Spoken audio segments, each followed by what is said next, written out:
Good morning, class. Now we are starting our new book, that is part B. As you know that you have two books now, part A and part B. Part A in macroeconomics.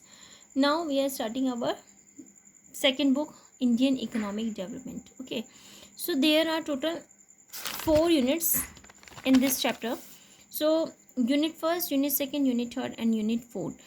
Unit first includes two chapters, chapter 1 and chapter 2. In chapter 1 we will study about Indian economy on the eve of independence. Eve means before. Independence से पहले Indian economy कैसी थी, ठीक है, we will study about it. Second chapter is Indian economy 1952-1990. Okay, so now I am starting chapter 1, that is Indian economy on the eve of independence. So come to this Indian economy on the independence. First introduction, just see. Economy of a country includes all production, distribution or economic activities that relate with people and determines the standard of living.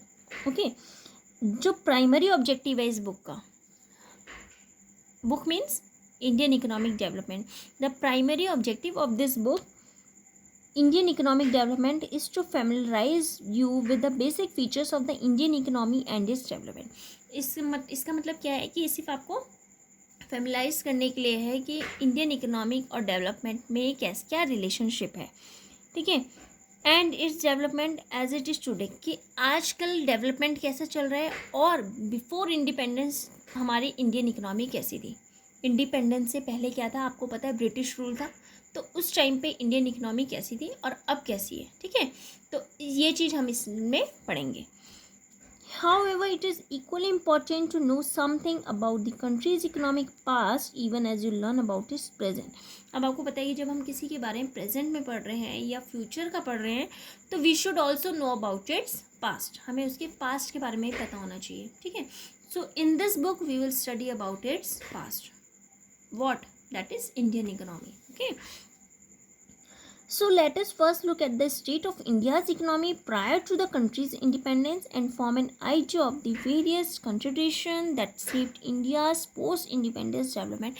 अब हम लोग क्या करेंगे, पहले का past का पढ़ेंगे और प्रेजेंट का पढ़ेंगे, तो दोनों का फिर कंपैरिजन करेंगे कि किस तरह से डेवलपमेंट हुआ है, ठीक है ना. पहले कैसा था, अब कैसा हुआ है, जो चेंज हुआ दैट इज कॉल्ड डेवलपमेंट.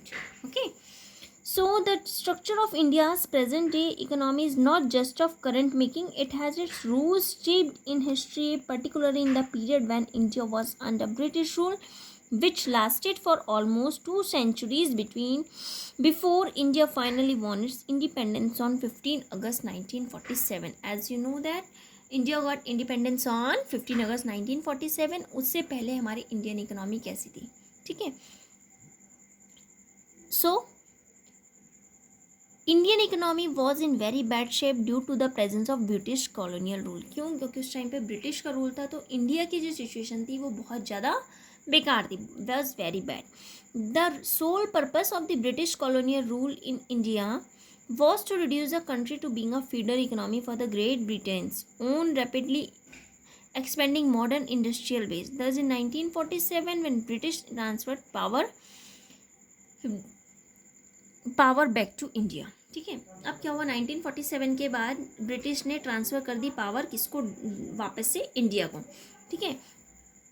लेकिन उससे पहले क्या था, ब्रिटिश कॉलोनियल रूल था, ब्रिटिश का रूल था, तो उस टाइम पे हमारी ब्रिटिश क्या चाहते थे, ब्रिटिश लोग चाहते थे कि इंडिया सिर्फ एक यूज़ करी जाती थी, इंडिया को सिर्फ यूज़ करते थे, लेकिन अपना मतलब अपना जो बोलते हैं लेवल, वो चीज़ वो ऊपर रखते थे, ठीक है. सो the sole purpose of the British colonial rule in India was to reduce. The sole purpose of the British colonial rule in India was to reduce the country what to being a feeder economy for raw material supply. किस लिए? For raw material supplier for great Britain's. किस लिए? For, यहाँ पे आएगा आपका एक raw material supply, ठीक है. रॉ मटेरियल सप्लाई करते थे वो लोग किसको, ब्रिटेन्स को, कि ताकि अपना वो लोग क्या कर सकें, अपना फ़ायदा देखते थे ब्रिटिशर्स, ठीक है. So low level of economic development under the colonial rule. India had an independent economy before the advent of the British rule. Though agriculture was the main source of livelihood for most of the people, उस time पे जो agriculture था वो एक main livelihood हुआ करता था लोगों के लिए. Yet the country's economy was characterize by various kind of manufacturing activities. India was particularly well known for its handicraft industries. India जो है पर्टिकुलरली जानी जाती थी अपनी हैंडीक्राफ्ट इंडस्ट्रीज के लिए in the field of cotton and silk, textiles, metal and precious stone works. These products enjoyed a worldwide market based on the reputation of the fine standard of craftsmanship seen in all imports from India. जो भी आपने देखा होगा crafts वगैरह का सामान होता है वो इंडिया से जाता है, ठीक है ना, इम्पोर्ट होता था इंडिया से. The economic policies pursued by the colonial government in India were concerned more with the protection and promotion of the economic interests of their home country than with the development of the. वो लोग क्या चाहते थे कि सिर्फ हमारा किसका भला हो, सिर्फ ब्रिटिश का, ब्रिटेन का चाहते थे कि उन लोगों का ही भला हो, उन लोगों का ही लेवल ऊंचा हो. लेकिन इंडियन इकोनॉमी के बारे में वो बिल्कुल नहीं सोचते थे. रहते यहाँ पे थे, पूरा रूल उनका यहाँ पे था, लेकिन क्या अपनी सिर्फ होम कंट्री के बारे में उनका ज़्यादा इंटरेस्ट था. ठीक है. सो such policies brought about a fundamental change in the structure of the Indian economy. तो जो ये पॉलिसीज़ बनी थी उन्होंने कुछ चेंज लाया किस चीज़ में, इंडियन इकोनॉमी में. Transforming the country into supplier of raw material. उन्होंने क्या करा, कंट्री को सप्लायर ऑफ रॉ मटेरियल में ट्रांसफॉर्म कर दिया and consumer of finished industrial products from Britain.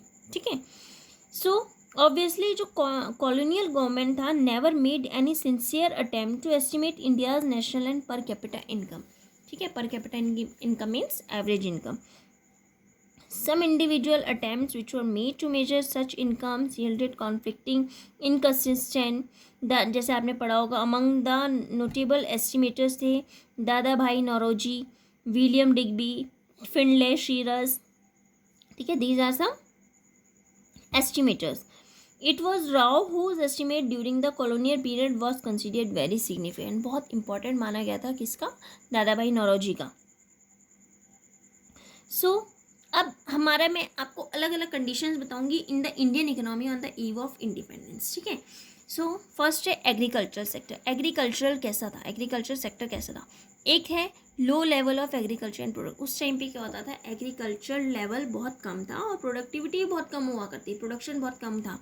Agriculture productivity became very low and this stagnation in agriculture sector was mainly due to systems of land settlement that were introduced by the British government. ऐसा क्यों हुआ था, क्योंकि British government ने land settlement ठीक से नहीं कर रखा था. लैंड सेटलमेंट ही बहुत बेकार का था उस टाइम पे. ठीक है. जमींदारी सिस्टम हुआ करता था. The zamindari system, the profit accruing, the zamindari system, the profit accruing out of the agriculture sector went to zamindari is instead of the cultivators को ना जाके किसके पास जाता था, वो जमींदार, जो जमींदार लोग होते हैं ना उनके पास. This led to discouragement among the cultivator. अब क्या हुआ, इससे उन लोगों मतलब वो लोग करते ही नहीं थे काम. जब उन्हें देखते थे कि हम लोगों को इतनी मेहनत करने के बाद भी कुछ नहीं मिलता है, तो उन लोगों का क्या हुआ, उससे डिस्करेजमेंट हुआ amongst the cultivators to produce less. उससे वो लोग क्या करते थे, फिर प्रोडक्शन भी कम करते थे. ठीक है ना. नेक्स्ट है हाई डिपेंडेंस ऑन मानसून. उस टाइम पे मानसून पे ज़्यादा डिपेंडेंट होना पड़ता था. आजकल क्या है, उस टाइम पे मानसून पे ज़्यादा, आजकल क्यों, आजकल तो टेक्नोलॉजी, मॉडर्न टेक्नोलॉजीज यूज़ होती है, लेकिन उस टाइम पे मेनली डिपेंडेंस किस पे होते थे, मानसून पे. So agriculture sector was mainly dependent on monsoon. No effort was made under the British rule to develop permanent means of irrigation. कोई उस टाइम पे कोई भी ऐसा एफर्ट नहीं बनाया गया ब्रिटिश रूल के अंडर कि permanent means of irrigation use कर सके. लेकिन अब आपको पता है कि different means of irrigation are use to produce for production, है ना. लेकिन उस टाइम पे एग्रीकल्चर सेक्टर जो मेन था वो डिपेंड होता था मानसून पे. अगर बारिश अच्छी होगी तो फसल अच्छी होगी, अगर बारिश नहीं होगी तो फसल भी अच्छी नहीं होगी. ठीक है. कोई भी एफर्ट नहीं बनाए थे ब्रिटिश ने कि ताकि प्रोडक्टिविटी को थोड़ा एग्रीकल्चर सेक्टर ऊपर आए. नेक्स्ट है lack of proper input, low level of technology, lack of irrigation facility and negligible use of fertilisers added to aggregate the plight of the farmers and contributed to the poor level of agri. अब क्या हुआ, उस time पे technology का level कम था. अब आपको पता है कि modern types of technology use होती हैं, modern types of farming use होती है. ठीक है ना, जिससे हमारा प्रोडक्शन भी अच्छा है. लेकिन उस टाइम पे अंडर द ब्रिटिश रूल उस टाइम पे कोई प्रॉपर टेक्नोलॉजी यूज़ नहीं होती थी, इरिगेशन की बहुत कमी थी, इरिगेशन फैसिलिटी, और फर्टिलाइजर्स का बिल्कुल नेग्लिजिबल यूज़ हुआ करता, नेग्लिजिबल मतलब यूज़ ही नहीं करते थे फर्टिलाइजर्स का, ठीक है। तो इससे क्या हुआ कि फार्मर्स का जो भी वो प्रोडक्शन करते थे वो हो ही नहीं पाता था। क्यों? क्योंकि सब कुछ चाहिए होता है। एग्रीकल्चर जो होता है हमारा, जो हमारी प्रोडक्शन होता है वो डिपेंड करता है हर चीज़ पे, इरिगेशन फैसिलिटी चाहिए होती है, सब कुछ चाहिए होता है, फर्टिलाइजर्स चाहिए होते हैं। लेकिन उस टाइम पे जब ऐसी कोई फैसिलिटी नहीं थी तो उससे लेवल ऑफ एग्रीकल्चर प्रोडक्टिविटी भी बहुत ज़्यादा पुअर था, ठीक है। सो ये हमारे एग्रीकल्चर सेक्टर्स के अंदर 3 पॉइंट्स मैंने आपको एक्सप्लेन किए कि कौन कौन से थे। एक था first, that is low level of agriculture and productivity. The second one is high dependence on monsoon. Third one is lack of proper input. After this agriculture sector के बाद इंडस्ट्रियल सेक्टर कैसा था before the eve of independence. Eve मतलब before, ठीक है। So discriminatory tariff policy, the British government allowed tariff free policy of export of raw materials from India and tariff free import of British India products into India, ठीक है। जो भी कोई सामान India से जाता था तो उसमें कोई भी टैक्स नहीं लगता था, लेकिन जब इंडिया में कोई आता था सामान तो उसमें टैक्स लगता था। ऐसा क्यों? इससे क्या होता था कि इंडिया को टैक्स पे करना पड़ता था, ठीक है। लेकिन अगर यहाँ से कोई सामान बाहर जा रहा है, इंडिया से बाहर जा रहा है, तो जब उसमें टैक्स पे होगा तो उसकी इनकम इनडायरेक्टली किसको मिलेगी? इंडिया को, ठीक है। लेकिन उस टाइम पे क्या हुआ? ऐसा कुछ नहीं होता था। अगर इंडिया में सामान आ रहा है तो उसमें टैक्स देना पड़ता था, लेकिन अगर यहाँ से सामान कोई बाहर जा रहा है तो उसमें कोई टैक्स नहीं लगता था, ठीक है। तो इससे भी हमारा जो टैरिफ पॉलिसी थी वो बहुत ज़्यादा बैड थी।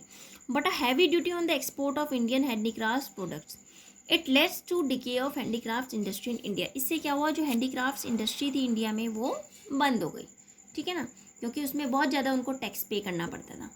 Next one is competition from machine. Industrial revolution in Britain gave a extremely competition to the handicraft industries in India due to low cost and better quality product produced by a machine forced the Indian craftsmen to shut down the handicraft industry in India. अब क्या हुआ? Machine से जब competition होने लगा तो industrial revolution जो Britain में था उसने एक कंपटीशन दिया किसको? जो हैंडीक्राफ्ट था इंडस्ट्रीज इन इंडिया में, ठीक है। अब क्या हुआ? लो कॉस्ट था, बेटर क्वालिटी था प्रोडक्ट का, जो मशीन मिलता था भाई कम कॉस्ट में हो रहा है और क्वालिटी अच्छी है। जब मशीन से कोई काम होगा that is in better quality, तो बेटर क्वालिटी था, कॉस्ट लो थी उसकी, तो उससे मशीन ने क्या करा? इंडियन क्राफ्ट्समैन को मजबूर कर दिया, फोर्स कर दिया कि तुम अपने हैंडीक्राफ्ट इंडस्ट्री को शट डाउन कर दो। तो उन्होंने एट लास्ट उसको क्या करा? बंद कर दिया, ठीक है ना, क्योंकि मशीन्स का ज़्यादा वर्क अच्छा था। नेक्स्ट है new patterns of demand. Owing to British in India a new class of people emerged in India. This change the pattern of demand in India against the Indian products and in favour of British product. अब क्या हुआ कि Indian products लोग कम use करते थे, British product को ज़्यादा use करते थे। तो उससे भी क्या हुआ कि डिमांड में क्या हुआ? चेंज हुआ, ठीक है ना। जैसे अब आपको पता है कि आजकल चाइना को बॉयकॉट कर रहे हैं, यानी कि चाइनीज सारे सामान सब बंद कर रहे हैं, ठीक है। तो ऐसे उस टाइम पे क्या हुआ कि इंडियन प्रोडक्ट्स नहीं लेके कौन से सामान लेते थे? British product, okay. Next one is more market for British goods. As introduction of railways facilitate the transportation of the British products to different parts of the country. जब रेलवे का introduction हुआ, यानी कि जब रेलवे इंट्रोड्यूस हुई, तो उससे क्या हुआ कि ब्रिटिश प्रोडक्ट्स का अलग अलग पार्ट्स ऑफ द कंट्री में ट्रांसपोर्टेशन होना शुरू हुआ। इसका रिजल्ट क्या हुआ? The size of the market for the low cost British product expanded while it started shrinking for the high cost. उससे क्या हुआ कि जो हाई इंडियन प्रोडक्ट्स था वो श्रिंक होने लग गया और ब्रिटिश प्रोडक्ट एक्सपेंड होने लग गया, ठीक है। यानी कि ब्रिटिश प्रोडक्ट्स का मार्केट था वो एक्सपेंड होने लग गया और बाकी चीज़ जो इंडियन का था वो श्रिंक होने लग गया, ठीक है। तो ये चीज़ हमारा इंडस्ट्रियल सेक्टर का बताया मैंने कि इन चीज़ों में हमारे को इस तरीके से क्या इफ़ेक्ट पड़ा है। इसके बाद आपका नेक्स्ट हम पढ़ेंगे फॉरेन ट्रेड पे क्या असर पड़ा था, ठीक है। फॉरेन ट्रेड कैसा था, डेमोग्राफिक कंडीशन कैसी थी, इंफ्रास्ट्रक्चर कैसा था, ऑक्यूपेशनल स्ट्रक्चर कैसा था। So we will study about this in next lecture, okay. First listen,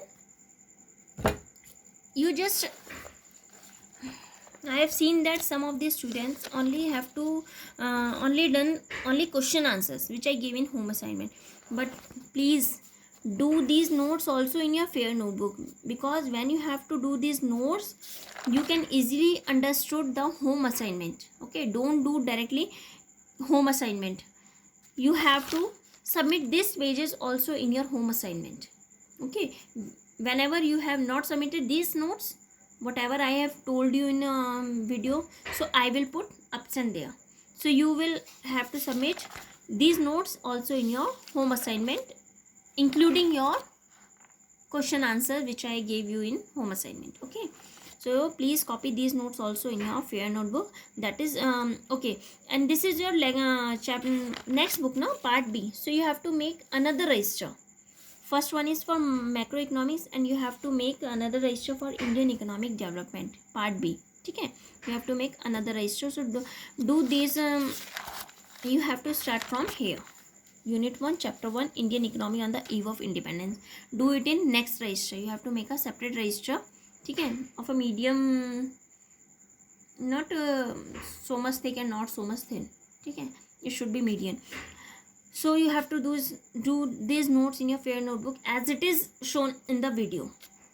Okay, now I will start our new topic, that is foreign trade.